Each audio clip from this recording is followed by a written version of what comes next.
Գիտեք, որ արդեն անցած տարի Հայաստանի Հանրապետություն նպատակակետ ունեցող,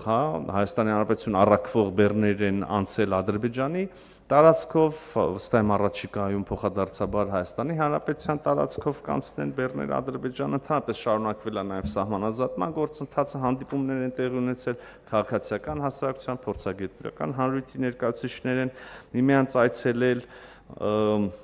Թուրքիայի հետ մեր երկխոսությունն է շարունակվել, տեղի են ունեցել Գյումրի-Կարս երկաթուղու վերագործարկման ուղղության համար ստեղծված աշխատանքային խմբի հանդիպումներ, մի շարք այլ հանդիպումներ, այս մասին մենք անընդհատ եւ հանգամանալից մեր հանրությանը տեղեկացրել ենք,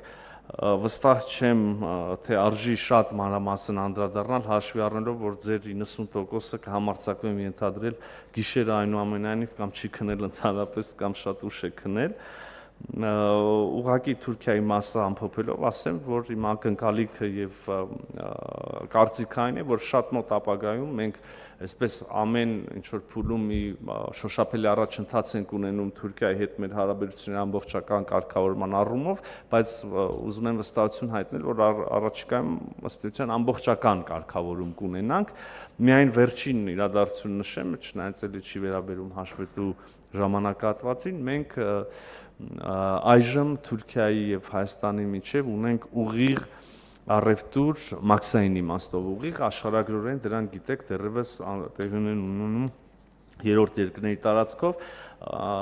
ռազմավարական գործընկերությունները 25 թվականին մենք ընդլայնեցինք, էականորեն ընդլայնեցինք ռազմավարական գործընկերների մեր շրջանակը, 6 ռազմավարական գործընկերություն հաստատեցինք, օրինակ Նիդերլանդներ, Լյուքսեմբուրգ, Գերմանիա, ասիական ուղղությամբ Չինաստան, Ղազախստան, ինչպես կարող եք տեսնել, ընդգրկումը աշխարհագրական եւ նաեւ ինչ որ առումով քաղաքական բաշխվածությունը երկրների բավականին լայն